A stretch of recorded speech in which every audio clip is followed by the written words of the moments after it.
Alright, so this is my third reading discussion based on the reading we had to do in the past 2 weeks. I'm going to start with the book Effective Classroom Management. We had to read chapter 6 and 7. I'm going to start with chapter 6. Chapter 6 focused on implementing engaging instruction. So again, the book is talking about how to avoid students from misbehaving, and chapter 6 again tells us that one way to do that is by implementing engaging instruction. This is a great way to have students stay on task, because the more motivated and engaged they are in the lesson you've planned or lessons you plan, the fewer behavioral problems that you will face. And they go on to talk about how there's a few things that teachers can do before, during, and after a lesson to keep or to establish an engaging lesson. So before a lesson, they talk about considering the physical design. So again, if you have a great lesson plan planned and say your room is too small and you need a big space, you got to think ahead and know that you might need to go outside or go to a bigger room in order to do your lesson. So always keep in mind the physical design when thinking of a lesson. Also plan for the necessary materials. It's important for you to know what materials you'll be using so you can obtain those materials before actually doing the lesson and have them organized, because the more prepared you are, the more smoothly your lesson plan is going to be. It's better to, again, be prepared before time than during the lesson be going to 7 different cabinets just trying to get the materials together. It's going to be a waste of time. So it's also important to know how you're going to use these materials, how you're going to distribute them, and then how you're going to collect them again at the end of the lesson. All things, again, important to keep in mind, because the more prepared you are, the less time you're going to waste. And of course, our goal is to maximize student learning, and the more we save time, the better. They also talked about considering the number of students. This is important because oftentimes things happen, and if you have a lesson plan that requires so many students, you gotta leave room for flexibility, because you gotta take into account if students are absent, or if for whatever reason they're being taken out of the classroom, say for field trips or for meetings. Whatever the reason may be, you have to take into account that you may have students missing, so you can't always plan to have the whole class. So be flexible when thinking about the number of students. And finally, before a lesson, decide how to group the students. So again, this kind of goes with considering the number of students. Just be aware that you may have absences, or students, you won't have your whole class. So if you're grouping in groups of 4 and groups of 3, again, just be flexible, knowing that things may happen and your whole class may not be there for your lesson plan. Now, during the lesson, they talk about incorporating relevant content. Again, this is important because the more students feel related to the content you're teaching them, the more engaged they're going to be. Again, it's like anything, right? If I like sharks and the lesson talks about sharks, I'm going to be way more engaged than, say, if it's talking about something I don't like. So again, keep the content relevant to the students' lives and experiences. Also provide clear instruction. This is very important, because if you're vague, it's going to be easy for students to get off task. You need to be explicit as to what you expect from them and what the proper steps are. So make sure you explain this clearly, and maybe even model a few steps for them so they know what you expect. So make sure to provide clear instruction. Also teach collaborative work skills. Oftentimes students don't know, and so it's important for you to be able to show them how to actively listen to others, to be able to question others. They don't necessarily have to agree, but again, to respect each other. It's all part of being able to work together. The more people listen and hear each other, it's great. That's the beauty of cooperative learning, that you're able to bounce ideas off each other or challenge each other, and that's how you learn. So make sure you teach collaborative work skills. Also plan for transitions. This sometimes may be hard if you're moving from one activity to another. Make sure you have smooth transitions, because if not, again, this will cause students to get off task and misbehavior can arise. Also monitor progress and provide feedback. This is also very important because students like to know where they stand with whatever material they're learning, so make sure you're communicating with them where they stand with whatever you're teaching them. Finally, during the lesson, make sure you monitor student behavior. Again, if you see someone's off task, maybe make sure you redirect them to go back to whatever you're expecting of them. So make sure you monitor student behavior. And then finally, after a lesson, the book talked about organizing and assessing student work. This is also very important. You're going to need to find a way to organize yourself. Some teachers use folders, others maybe, you know, we live in a more technological era, so maybe on the computer. But it's important to assess student work so we know where they stand, again, with the material. We want to know if they're understanding it or if they need a little more help with it. And then finally, engage in reflection. This is very important for educators because you may have planned this lesson that you thought was going to be great and it may have been a disaster. You want to reflect on what went right and what went wrong so you can improve it or maybe not even use it the next time. So again, always engage in reflection. And then we went on to chapter 7, and chapter 7 talked about addressing discipline issues. So the author talked about how there are 4 key behaviors that can be used to prevent misbehavior.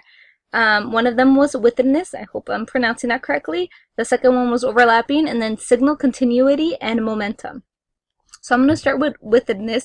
Withedness is pretty much just the ability to constantly monitor student behavior. This just means that teachers are aware of everything that's going on in the classroom from where they are. So they're able to monitor every single student no matter where they stand. If they may be working with one student, but they're still being aware of what's going on with the rest of the class. This is important because students often feel if the teacher's distracted with a group of students, they can go off task and do whatever they want.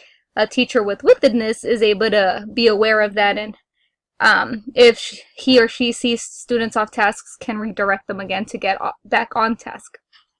The second one was overlapping, and overlapping is the ability to do more than one thing at a time. So this, I think, is very important because in general, I think teachers need to learn how to multitask. So overlapping, again, if teachers are able to do this, they're able to do more than one thing at a time, which, again, is very important for teachers. The next one was signal continuity and momentum. That just means that you're able to be well prepared and well-paced, teach well-prepared and well-paced lessons. This is also very important because if you're able to go at a good pace for all students, you're not going to lose them. If you're going too fast, they're going to give up and not even pay attention anymore, and that's where you're going to get the misbehavior. Or vice versa, if you're going too slow, they're also going to get off task because they're going to get bored. So make sure you keep that pace at a good, make sure you keep your lesson at a good pace. And then it talked about responding to behavioral problems also. So it talked about 2 different behaviors, minor versus major misbehaviors. And it talked about when dealing with any type of misbehavior, whether it was minor or serious, there are 3 guidelines that you can adhere to when addressing such misbehaviors. The first one was preserve the dignity of the students. It's important that if a student's misbehaving, you don't embarrass them, because then they're going to lose respect for you. So you need to find a way to address the issue without having to put them on the spot and embarrass them in front of their peers. The second one was keep the instructional program going with as minimal disruption as possible. Again, this goes back to what I was talking earlier, that teachers need to know how to multitask, because the better they're able to multitask, the better they're going to be able to keep their lessons going smoothly. For instance, if say you're in the middle of a lecture and the student walks in with a note to give to you, you need to know how to keep lecturing while addressing the person that just walked in the door, or acknowledging the person that just walked in the door.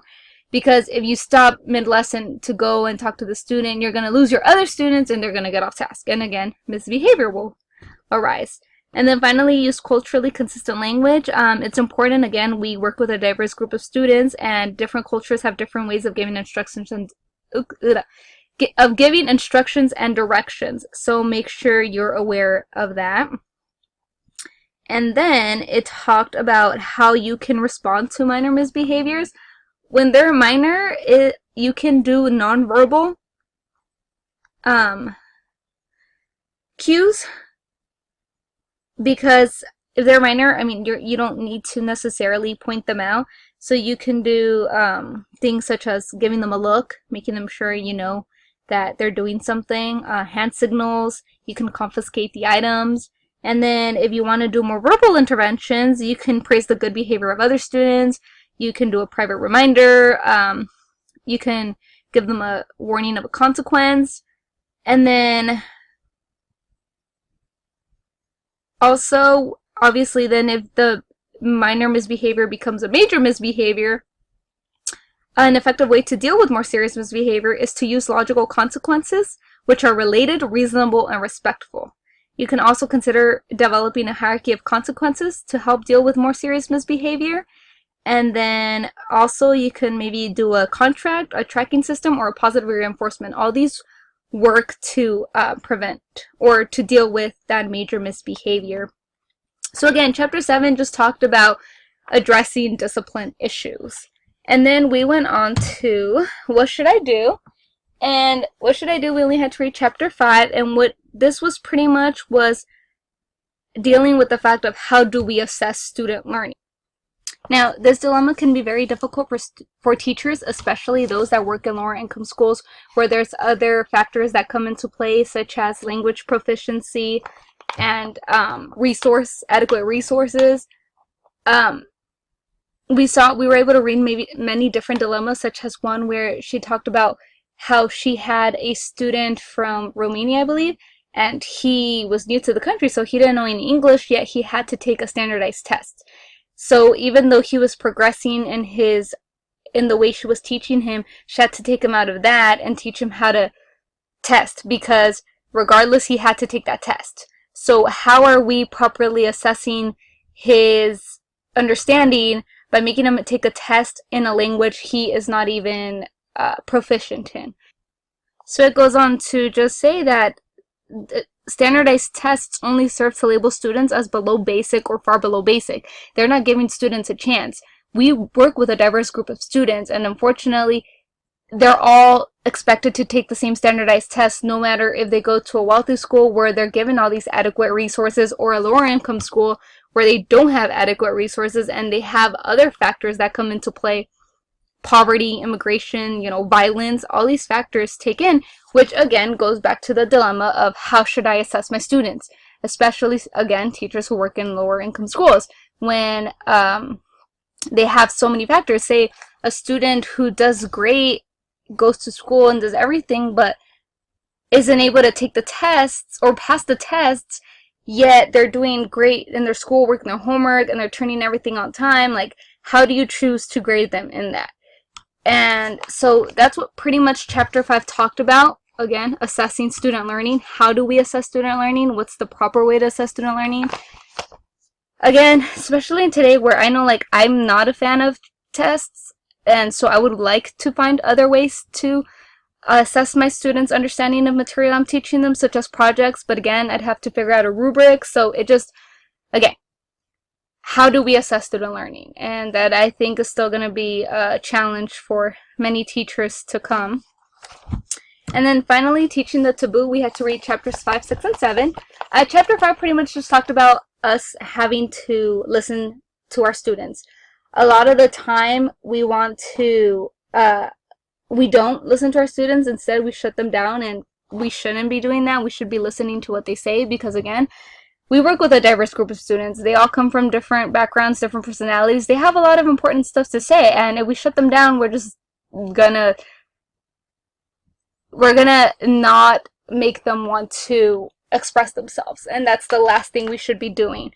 And in doing so, we need to create a classroom that isn't authoritative, but rather inviting. So again, it's important for us to listen to our students and learn from them.